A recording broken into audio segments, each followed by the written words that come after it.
Hoje nosso entrevistado é o mestre Gal, que vai nos contar a sua história, vai dizer o seu nome e como ele iniciou e como ele se desenvolveu aqui desenvolveu a capoeira aqui em Governador Valadares. Bom, mestre, qual o seu nome e como o senhor começou na capoeira? Meu nome é Gaudioso Moraes. O nome Gal foi dado a mim por minha babá, ainda 3, 4 dias nascido. Ela achou que Gaudioso era um nome muito grande para uma criança. Então virei Gal aí. E mais tarde, aqui, convivência em outra área da sociedade, adotaram meu nome Moraes.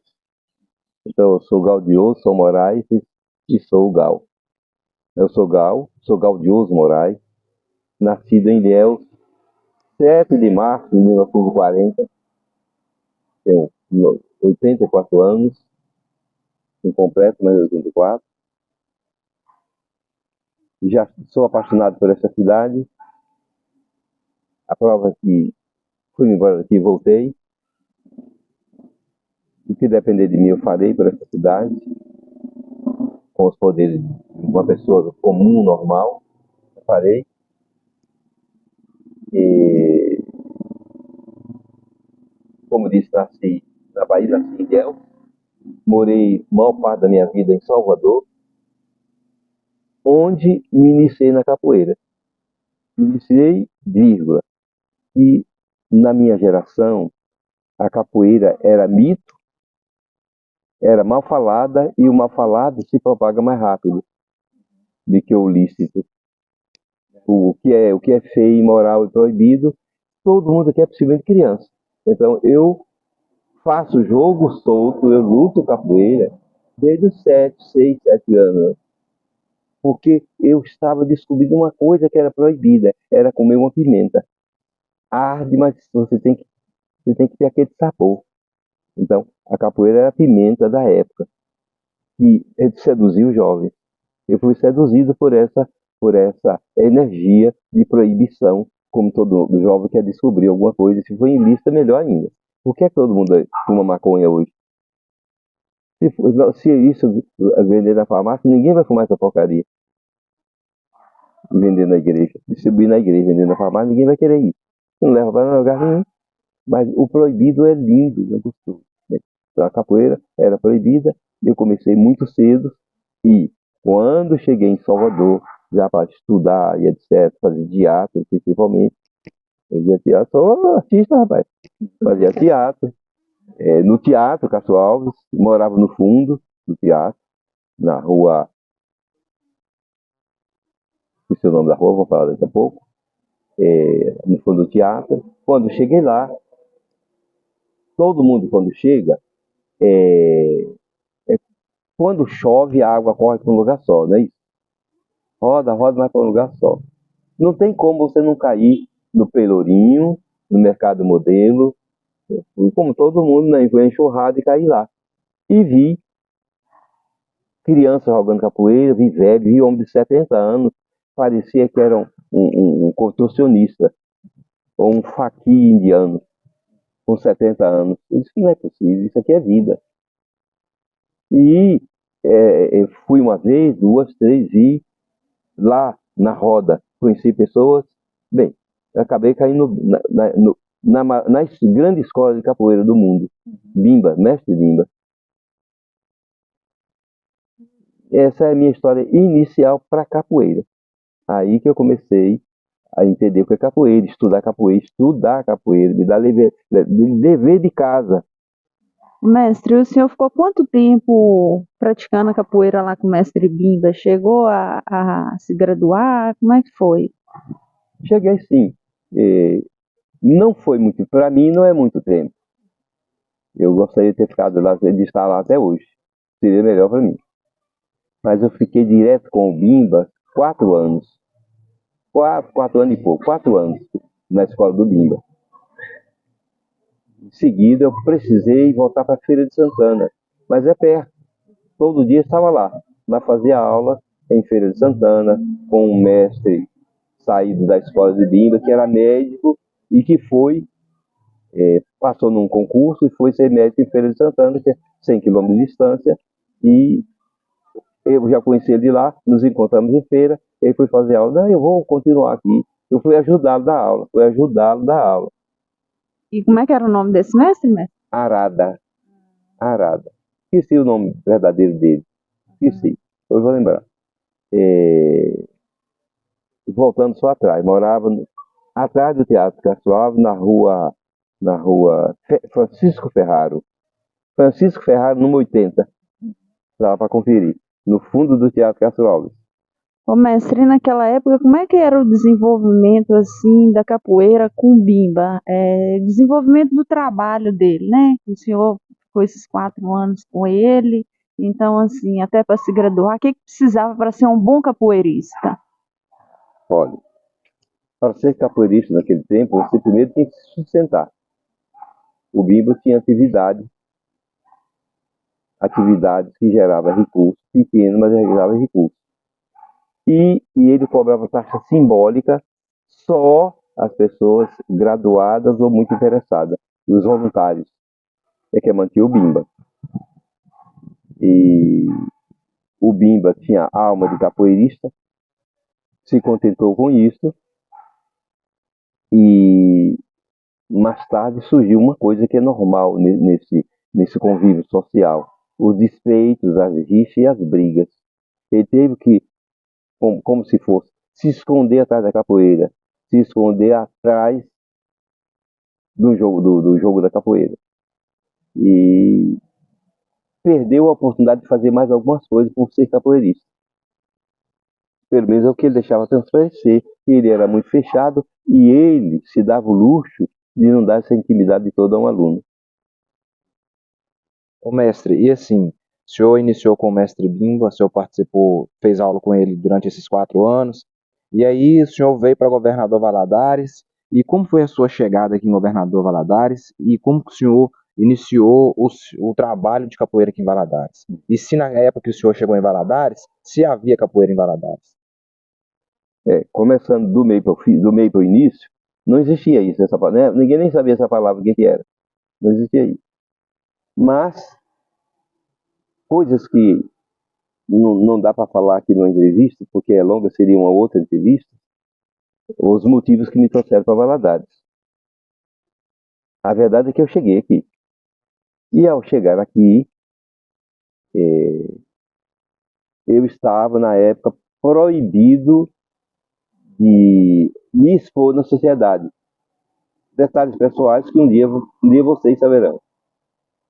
Não tem nada de ilícito, nem moral, nem de feio. Tem político. Tinha motivos políticos que me proibiam de me expor naquele momento. E eu fiquei aqui protegido por um tio, que é muito conhecido, morreu faz 4 anos. Era mais velho que eu, 10 anos. Fiquei protegido por ele. E como fui iniciado pela minha família, pelo meu pai, como um trabalhador, me fazia muita falta trabalhar. E eu não podia me expor. E não precisava me manter, não precisava de dinheiro para me manter. Eu tinha dinheiro. O que eu quisesse eu teria. Dinheiro da família e o que eu carregava comigo. Um dia vocês saberão. Então eu não precisava, mas precisava de uma atividade. E um amigo, sim, tinha um amigo do hotel que eu morava, que era o Hotel Rio Doce, do Amaro Gonçalves de Freitas, na esquina da Marechal Floriano com Minas Gerais, em frente ao fórum. Morei ali 7 anos. Um dos rapazes da portaria ficou meu amiguinho. E havia muita malhação no Baiano. E aí falou: na Bahia todo mundo joga capoeira. Eu disse: tem gente que nunca ouviu falar em uma palavra, nem sabe o que é isso. Não pode. Mas é assim como farinha. Tem baiano que nunca comeu farinha. E eles achavam que todo baiano era capoeirista. E comedor de farinha. Não é assim. Não é assim. Aí ele disse: mas e capoeira? E você disse que não é todo mundo que é capoeirista. E capoeira? Disse, por acaso eu sou mestre de capoeira. Ah, rapaz, eu catuquei a cobra com o dedo. Por acaso eu sou mestre de capoeira e venho da escola original do projeto, ou da coisa que virou projeto e virou razão social na Bahia, no Brasil, Bimba. Eu nunca ouvi falar do Bimba. Eu disse, espera um pouquinho. Fui lá no quarto, peguei um disco de capoeira do Bimba, a voz dele. Valei-me, senhor São Bento, buraco velho tem cobra dentro. Aí o cara, rapaz, quase morreu. O cara quase morreu. Rapaz, pelo amor de Deus, você me ensina? Só, vamos tentar. Logo ficou fã do senhor, né? Cara, a gente já era amiguinho. Aí ele apaixonou por mim e agarrou na minha cola. Todo lugar que ele estava junto. E aí começou a me chamar de mestre. E sem saber, começou a gingar na minha frente. E eu disse, olha, é o seguinte, aqui no hotel não tem espaço. A gente tem que adquirir um espaço. E disse, você faria isso no pátio do colégio Clóvis Salgado? Agora, tendo espaço. Pois é, eu só tenho folga à noite. Aí vamos para lá. E foi, o meu primeiro aluno foi esse Amaral, José Amaral. Tem agora 3 anos que morreu. Mas o filho dele está aqui, é fisioterapeuta e dá aula. Ele trabalha com isso na sociedade. Muito, muito competente, estudioso. E 2 ou 3 meses, aí eu comecei a ter vida.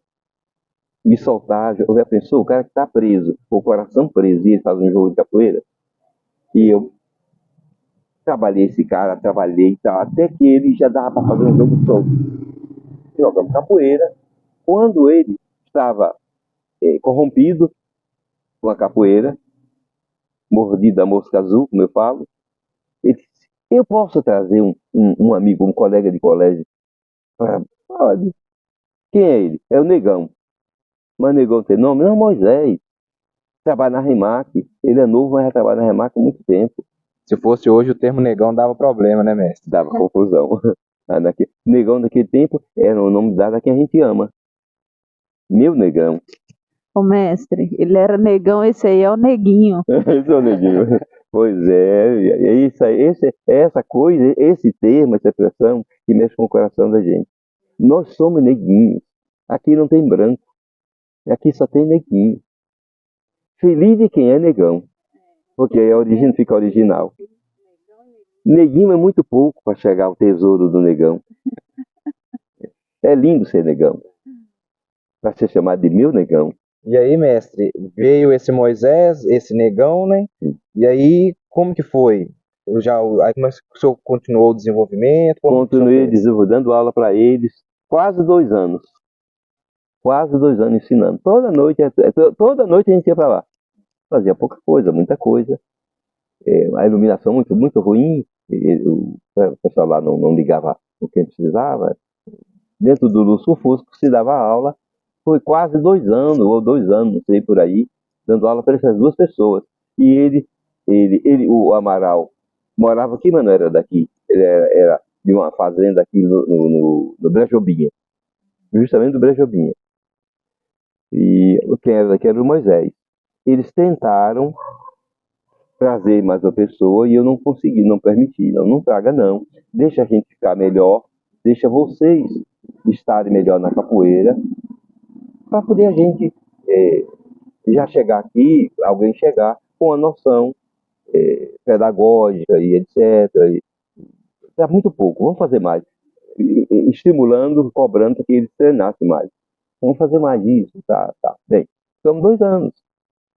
Depois desses 2 anos, me surge uma figura iluminada que deu em Valadares, que surgiu em Valadares. Era um sujeito, era carteiro em Valadares, ele era filho, criado e formado e trabalhado, muitos anos de trabalho no Correio em Belo Horizonte. Mas ele era cantor, era crooner. Cantou em todos os clubes bons de Belo Horizonte. E o Amaro, dono do hotel, Amaro Gonçalves de Freitas, dono do hotel Rio Doce, foi em Valadares, foi em Belo Horizonte e conheceu esse negão lá, o bispo.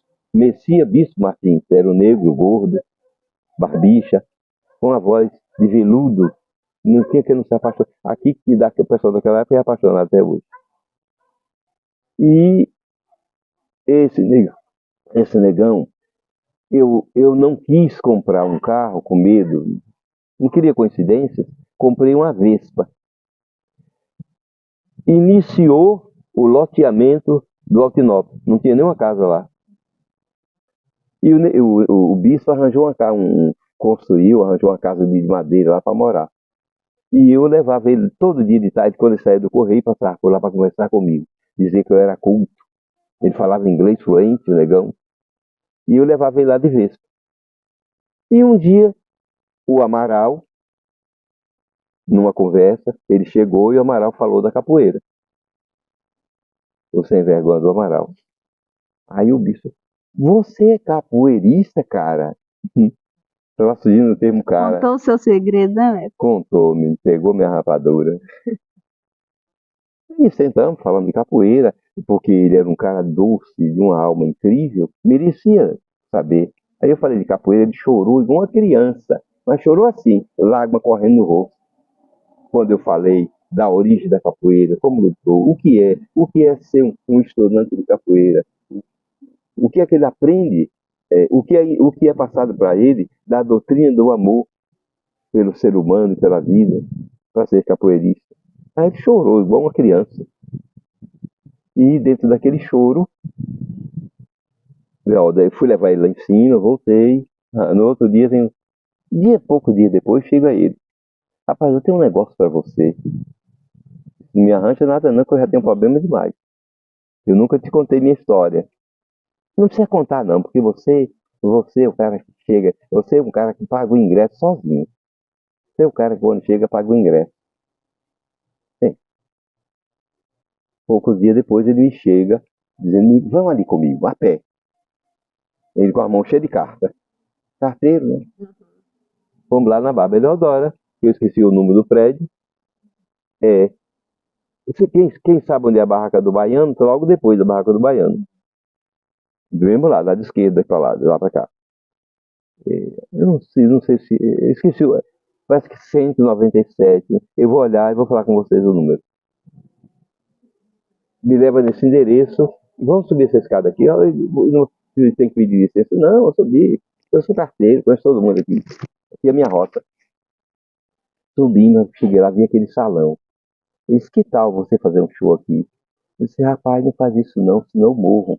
Isso é minha paixão. Pois é, eu já conversei lá embaixo com os donos. Se você quiser, é só descer e assinar o contrato. Eu vim dar aula aqui. Ao Zé Amaral e ao Moisés. E aí nasceu a escola de capoeira. Eu já estava aqui. Eu cheguei em 69. Isso era 71 para 72, por aí. Eu já dava aula humanitando quase 2 ou 3, não sei. E aí iniciou a escola nesse período. Acho que 70, 70 e pouco. Iniciou a escola. Não lembro bem. O senhor chegou a colocar o nome na escola, mestre? Não, Só era só aula de capoeira mesmo, escola de capoeira. Escola de capoeira. O bispo, o Messia Bispo, até criou um nome, eu nem não lembro o significado. Sarfol. Eu nem perguntei o que era, que eu não dei importância. Sarfol. Ele falou, traduzido lá, mas não dei importância. E aí nasceu a escola de verdade. Havia capoeira, havia escola, havia o mestre, havia alunos, sem compromisso e sem espaço. Fazia-se aula. Depois nós fomos fazer no Colégio de Bituruna, lá no colégio. Eu já tinha convocado pelo prefeito da época, não lembro mais quem era, não sei se era Hermílio Gomes, não lembro mais, feito uma apresentação, eu e esses dois, na feira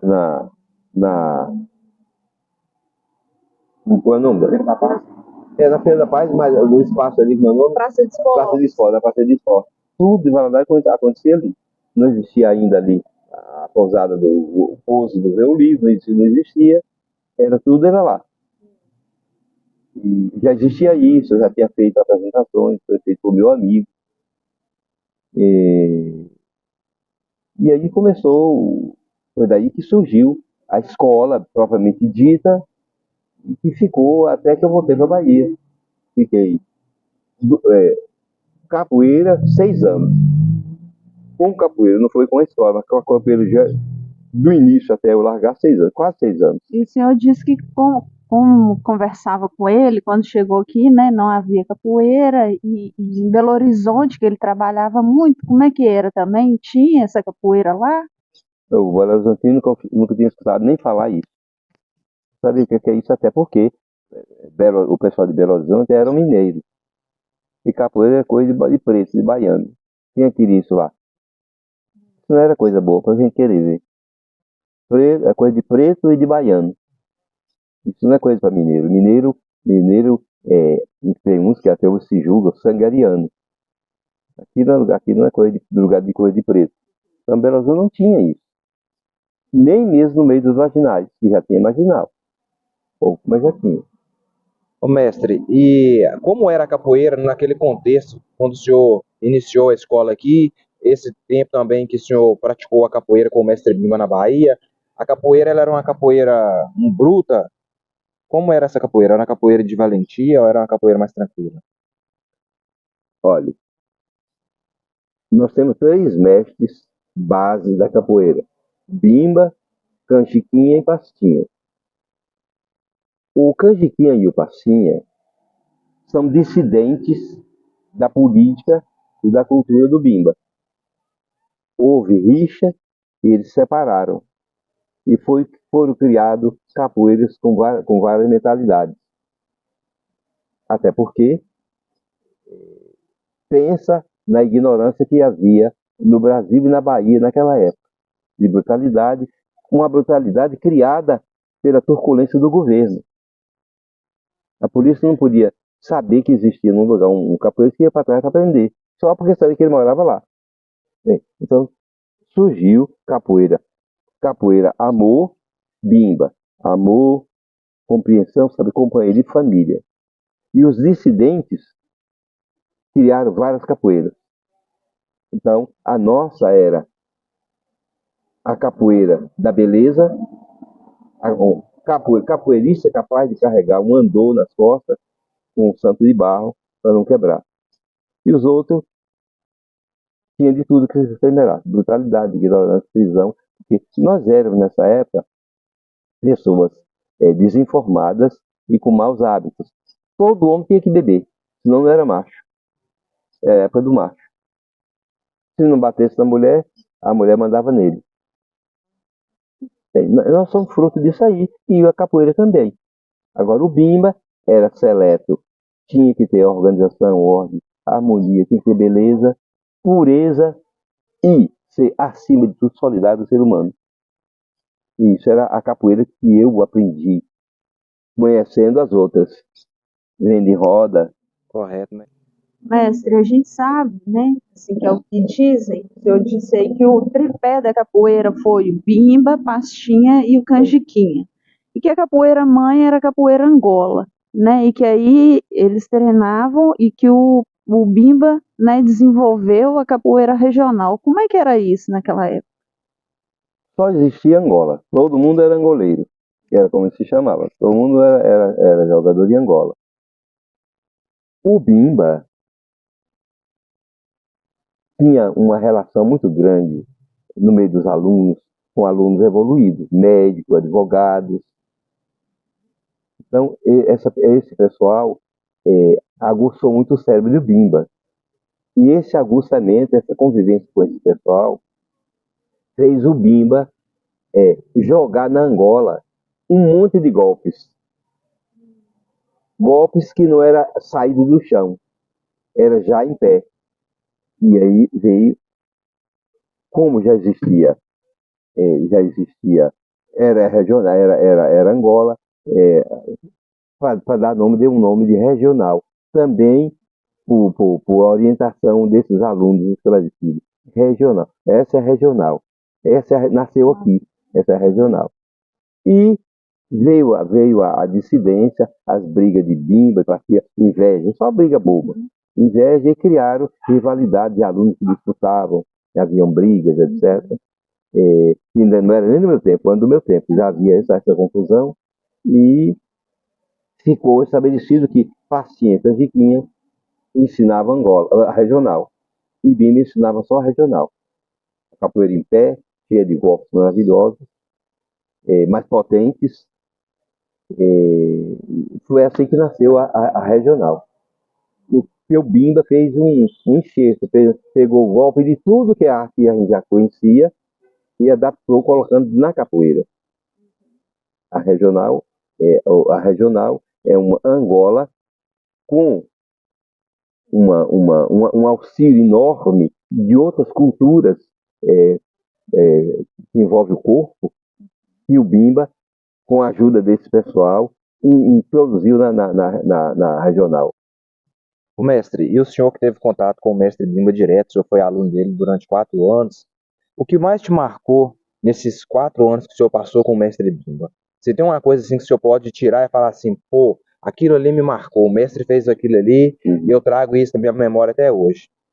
Olha, eu convivi com o Bimba mais ou menos mais de 20 anos, uns 22 anos eu convivi. Alunos 4 anos, frequentando a escola, fui embora, fim de semana indo lá, convivendo com ele. Ele era muito fechado, por várias razões, como ele até foi surpreendido por um aluno de outra escola. Agora, o Bimba era um sujeito diferenciado.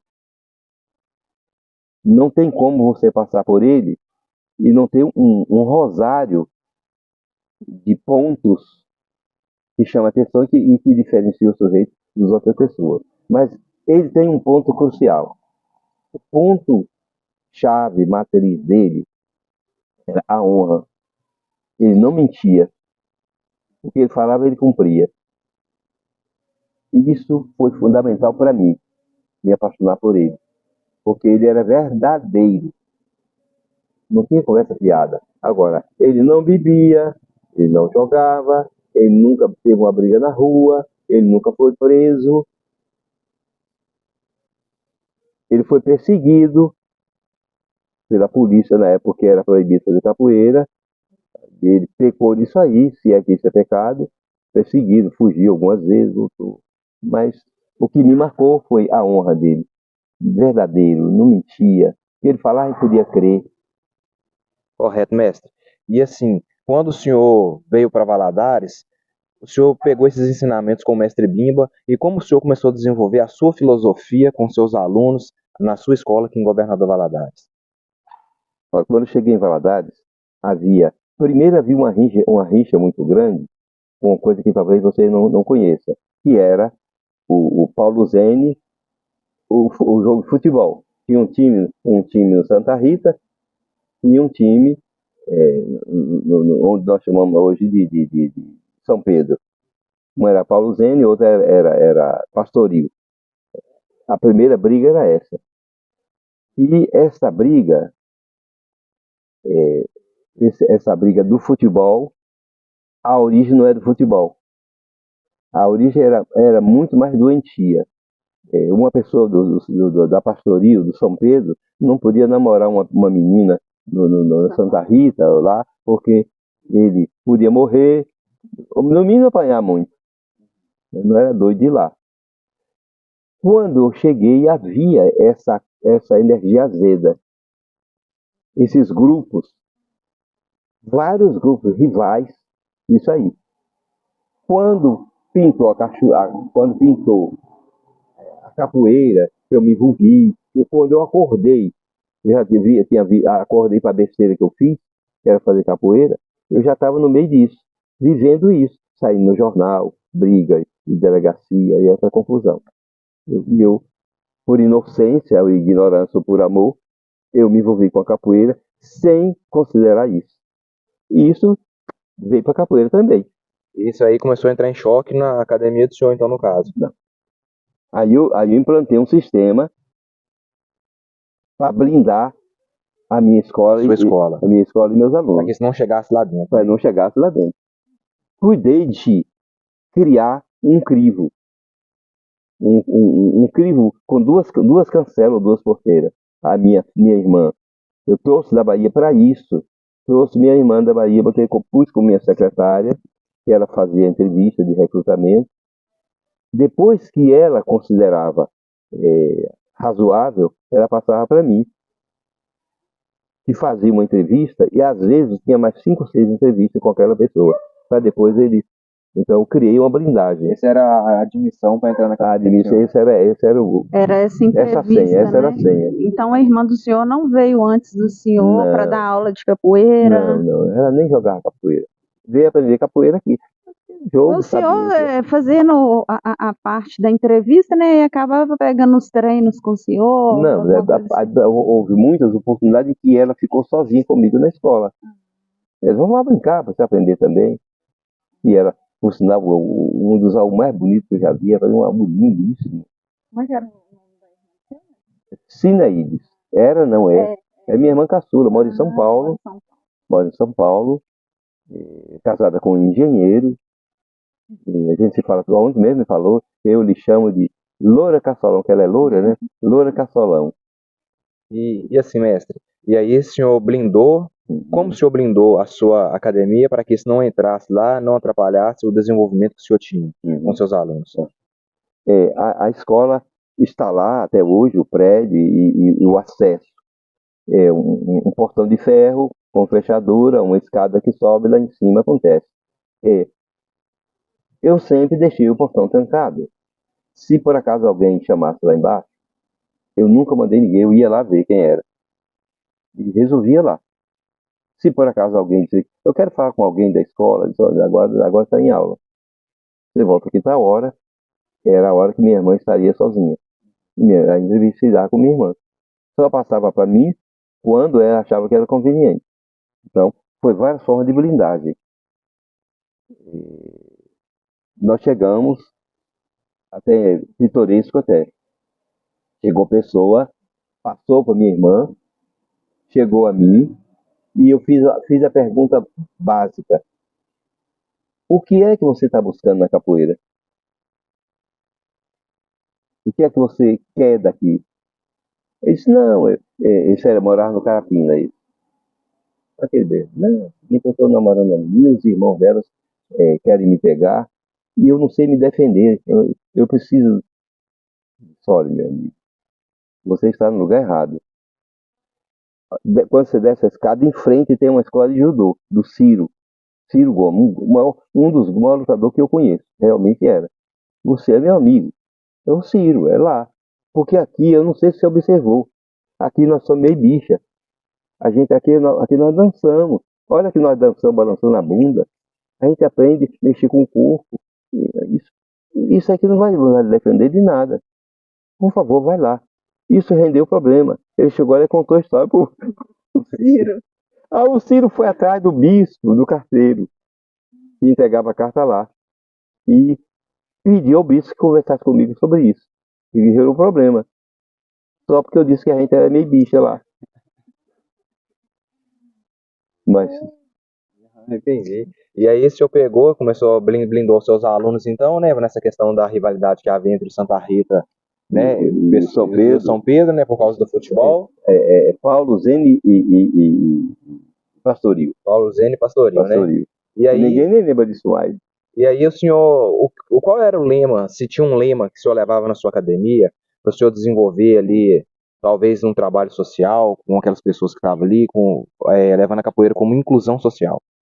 Lamentavelmente, hoje eu choro isso.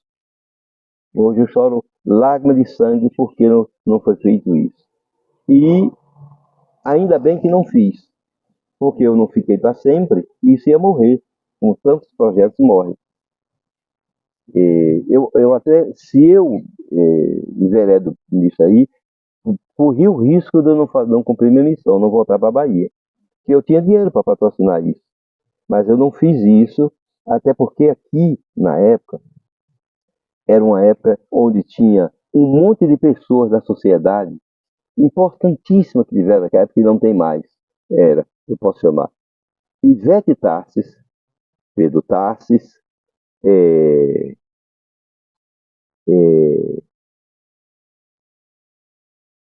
uma pessoa importantíssima que houve aqui, Paulo Medina. Gente, a pessoa mais importante, eu escrevo o nome, é meu padrinho de casamento.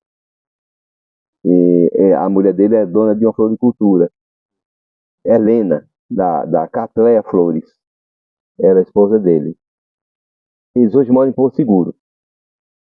Havia aqui uma negra, havia uma preta, que chamavam de baiana, mas ela não era, era capixaba, que trabalhava, fazia teatro, ensinava teatro.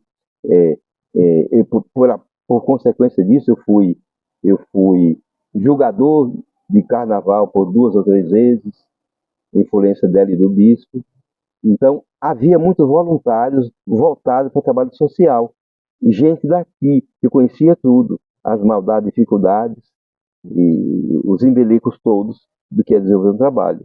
Eu me vi pequeno diante disso para pensar num trabalho social, que eu já conhecia até. Porque naquela época eu já conhecia meio mundo. E sou uma pessoa, desde muito jovem, que leio muito, então eu conhecia esse lado que é preciso existir para a sociedade sobreviver e criar um legado, uma história. Eu me vi pequeno diante de tantas pessoas que já tinham que ir fazendo isso, cada um de uma forma. Havia na época o Diário do Rio Doce, que já fazia um bom trabalho, e na época que estava aqui, não lembro agora se era o Hermílio Gomes, nessa época, era um prefeito assim, se foi o Hermílio Gomes, era um sujeito festivo, festeiro, social, bonito, solto, leve solto na rua, amigo, andando a pé na rua, não andava de carro, andava a pé, entendeu? Quando a bondade do homem. Hoje as pessoas se escondem. Então, eu fiquei pequeno diante do que já havia. Então, eu não tive a audácia de criar um problema desse, uma coisa dessa. Principalmente, eu seria uma ovelha negra se eu chegasse no meio desse trabalho todo, cada um de uma forma. Uma hora vamos falar melhor sobre isso. E eu trazer uma coisa de preto e de baiano. Isso me assustou. Chegar aqui e falar disso. Como é que eu vou falar disso aqui? Ô mestre, e aí, quando o senhor disse que foi para Bahia, né? O senhor começou seu trabalho aqui de capoeira, aí o senhor foi para Bahia, né? E depois o senhor retornou para Valadares, né? Nessa segunda volta do senhor para Valadares, como que foi? Foi nesse momento que o senhor passou a academia para outras pessoas darem aula? Ou foi antes? Não, antes de eu ir embora, eu passei a academia. Tá, aí conta pra gente um pouquinho dessa história, como o senhor passou e foi por para quê, e né? por quê, e o senhor foi e depois voltou, e como o senhor chegou e viu capoeira depois que o senhor voltou da Bahia? Olha, politicamente, eu fui anistiado. Anistiaram o Brasil e eu, como brasileiro, estava associado ao grupo que foi anistiado. Que foi anistiado. Então, quando anistiou, por eu trabalhar junto com meu pai, e ele ter uma empresa de construção civil, fazia só obra pública, por sinal, com uma representação política muito grande, que nós tínhamos 600 empregados. Dia, era muita coisa já. Quando eu não podia ir para lá, para a minha origem, onde eu era conhecido nas minúcias, eu não podia voltar sem essa anistia. Se fosse, ficaria escondido, o que seria um trauma. Então, eu estava aqui escondido disso. Quando anistiou, quando surgiu a anistia, eu me vi pronto para voltar para a Bahia. Quando eu vi no jornal, que vocês vão ver quando, que esse primeiro quando, eu me vi livre para andar nas ruas do Brasil. Mas eu ainda não tinha percepção, consciência de que eu podia voltar para a Bahia. Então, eu vim para Valadares, onde era possível. Vim para Valadares. Então, quando chegou essa anistia, que eu podia voltar para a Bahia, veio tudo na minha vida, na minha cabeça, uma empresa que é minha, um dinheiro que é meu, é responsabilidade com o meu pai, com os meus empregados, eu teria que voltar para a Bahia. Então, a capoeira, que eu amava, que eu amo até hoje, que era meu bem do coração, ficou em segundo plano, porque eu tenho um compromisso maior com meu pai, que fomos sócios quase 50 anos. Era uma convivência assim de amor. Ele morreu achando que eu era o melhor homem do mundo, que eu não mentia, que eu não roubava, que eu não sei, que eu falava a verdade. Bem, era isso aí. Então, eu tinha um compromisso maior com meu pai. Quando eu pude voltar, a capoeira ficou pequena e o primeiro maluco que apareceu, eu passei para as mãos. Porque eu já sabia a origem deles e não era normal, eram loucos, aventureiros, irresponsáveis. E passei a capoeira. Você hoje pode me julgar que foi maldade minha, mas eu tinha um compromisso maior, social. Aí, se você vê o tamanho social, o projeto social que eu tinha lá, você vai dizer, eu não tinha feito nem capoeira. Eu tinha 600 empregados. Trabalhava comigo filhos, pais, irmãos, de mais ou menos 400 a 500 famílias. Todos eles trabalhavam e tinha pai, mãe e irmão. Então, eu tinha um compromisso muito grande e quando eu tive que sair de lá, eu fazia uma coisa que eu vou morrer de rir. Eu era presidente do sindicato. Procurado morto, estou vivo, o bandido papada de TU. Presidente do sindicato. E tive que fugir para não morrer. Uma hora nós vamos falar dessa história. Eu vi o mundo se abrir. Então, Valadares já tinha dono, já tinha projeto social. Eu não era ninguém, que eu era um baiano. Eu teria que enfrentar, transformar a Ibituruna, para fazer ela passar por lá de cá do rio, para prevalecer alguma coisa. Então, tudo isso foi obstáculo, e o obstáculo maior, eu assumi o mundo. Meus empregados, minha empresa, meu pai, o compromisso dele, e a fé que ele tinha em mim. Foi aí que eu fui. Fui, deixei uma namorada, o homem é refém disso, o ser humano é refém disso, do amor. Deixei uma namorada e fiquei na Bahia, a princípio, 6 anos. Fiquei até casar com essa moça e levar para lá. E fiquei vindo aqui muito tempo, porque minha sogra era viúva e minha mulher já era filha única. Então, víamos ver. Eu rodava normalmente no máximo de 15 dias, a princípio, 2.000 quilômetros no fim de semana. Pegava o carro e vinha aqui em Varandá e voltava. Que é 1.000 quilômetros para vir e para voltar. Bem, fui para lá e o meu sonho da época, sonho de menino e de ignorância e de falta de informação, é, foi ruído. O sistema faliu, aí veio impeachment de presidente, troca de moedas, um monte de coisas que aconteceram aqui que vocês não sabem as consequências. Eu, que era dono de uma empresa com 600 empregados, cheguei a ficar com menos um. Fiquei rico, fiquei com menos um. Se fica 0 a 0, estava bom. Fiquei com menos um. Negativo. Negativo. E minha mulher daqui, e eu já tinha um projeto plantado aqui de pedrista, vendedor de pedra, lapidário, com o meu cunhado, que morreu sendo lapidário e trabalhar por conta própria e lapidando para os neves. Cheguei a ter uma lava, um túnel no Cruzeiro, junto com ele. E outros. Bem, então, já sei. Aqui, provisoriamente, está falido. Eu vou para Valadares, que tem o meu cunhado assim, assim, assado. Uhum. Voltei para cá.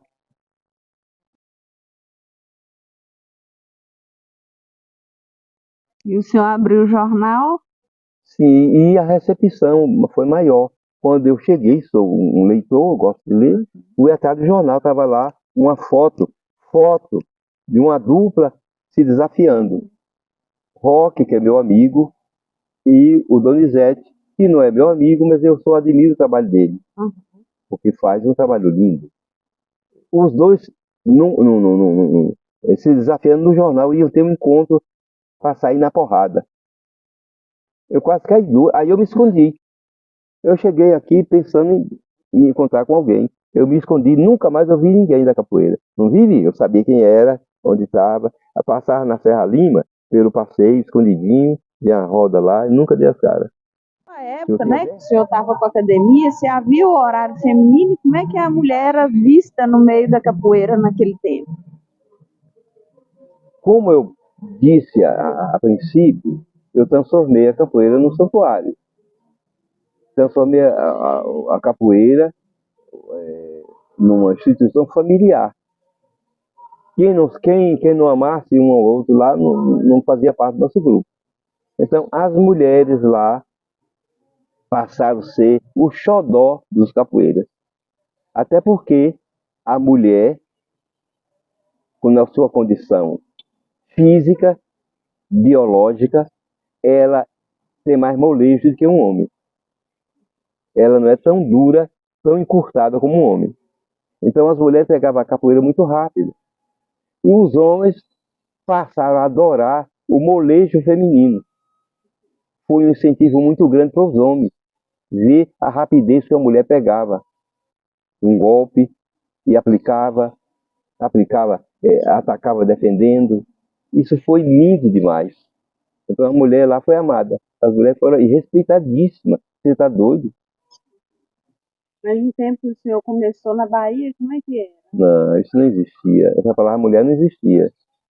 Existia mamãe, titia, essa palavra não existia. Ninguém fazia capoeira, isso não existia. Isso era impossível. Por quê?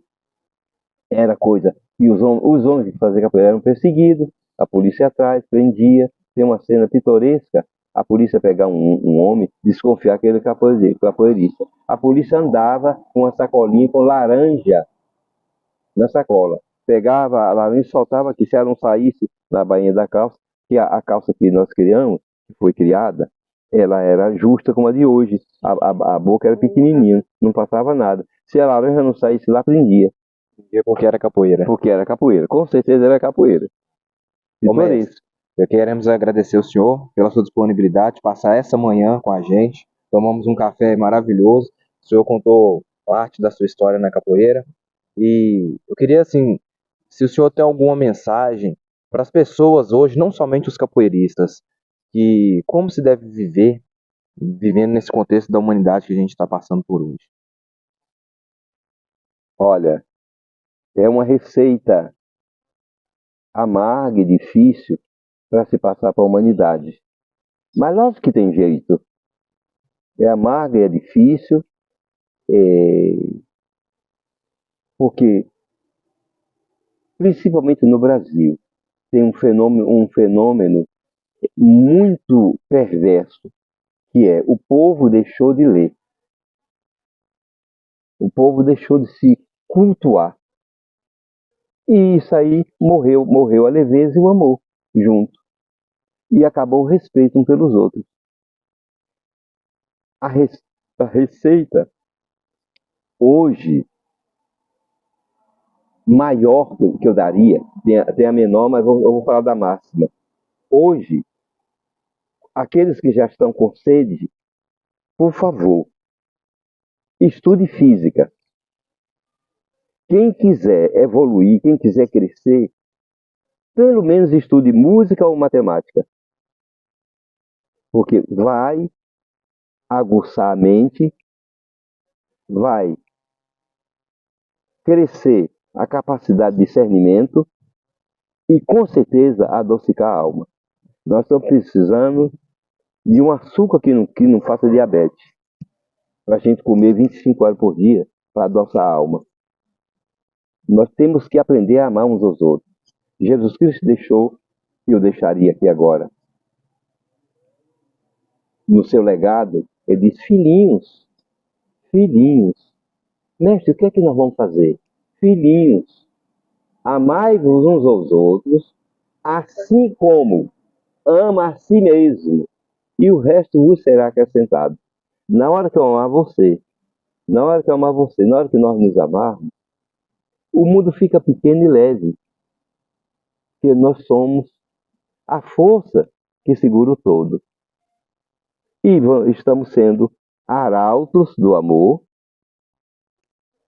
repórteres de Deus e oficiantes do universo, construindo o belo, construindo, melhorando, não é construindo, dando vida ao que nosso Papai do Céu e Deus deixou esse planeta de presente, sem cobrar nada. Nós temos que cuidar do planeta, da água, da floresta, dos animais. Mas primeiro de mim mesmo, do meu irmão, da raça humana. Nós não precisamos disso, só de amor. Nós estamos dizendo de amar.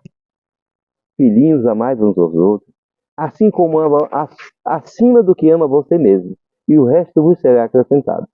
Agora, aqui a nós três, eu diria. Tudo é possível. Se credes, também Cristo, é Jesus Cristiana. Se credes que recebeu, receberá. Vamos passar a não duvidar que existe Deus. Para de criancice. Acredite que existe Deus. Deus é Na hora que a gente está todo mundo dizendo que acredita, mas tudo é mentiroso. Não tem ninguém acreditando em Deus. Só na conveniência. Não pratica, né? Só por conveniência.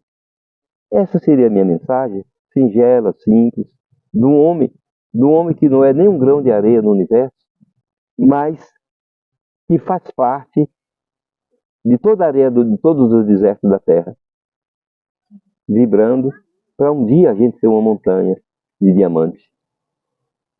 Mestre, muito obrigada pela essa manhã, né? Essa manhã maravilhosa que nós passamos juntos. É só aprendendo com o senhor, né? Que é uma sabedoria em pessoa. Assim, isso não tem preço que pague, né? Porque essa parte que a gente aprende, que é aprender com os mais velhos, né? A experiência que eles tiveram. Então a gente só tem a agradecer a oportunidade. E como que o senhor vê a capoeira? O que o senhor espera? Só para finalizar, para quem está nos assistindo agora. O que é que eu espero? Primeiro, agradecer a vocês dois. E eu estou vendo almas comprometidas com o amanhã, voluntárias. Até aqui eu não vi vocês falarem, nem deixar um sentimento de locupletação, de querer troca. Ainda não vi. Então, primeiro, agradecer a vocês. E, quanto à capoeira, eu profetizo aqui. A capoeira que está vivendo num país em dificuldades, em contendas, de todas as espécies, vai prevalecer é pouco. Ela vai florescer porque nós não conhecemos na sociedade atual nenhum projeto de arte que envolva a alma. Nós estamos cheios de ONGs, todo mundo interessado em ganhar dinheiro. Nós estamos cheios de projetos de feministas que não resolvem nada. Levou à morte da Marielle. Nós estamos com projetos que só pensam no poder. Poder central, poder político, e humilhar os outros. Nós estamos vivendo hoje, agora, lamentavelmente, um projeto que não pertence a nós, pertence aos países comunistas, que é de empobrecer o povo, desarmar, empobrecer e torná-lo cego de consciência, para que viva dependendo do poder. Mas mesmo assim, a capoeira vai sobreviver e vai honrar nosso trabalho. Nosso, eu digo nosso, eu estou me incluindo no trabalho de vocês, desculpem, a ousadia. É uma honra. Para a gente é uma honra. Muito obrigado por tudo, mas eu tenho fé absoluta de que capoeira prevalece, vai mandar, vai reinar, porque é o único projeto que fala da alma.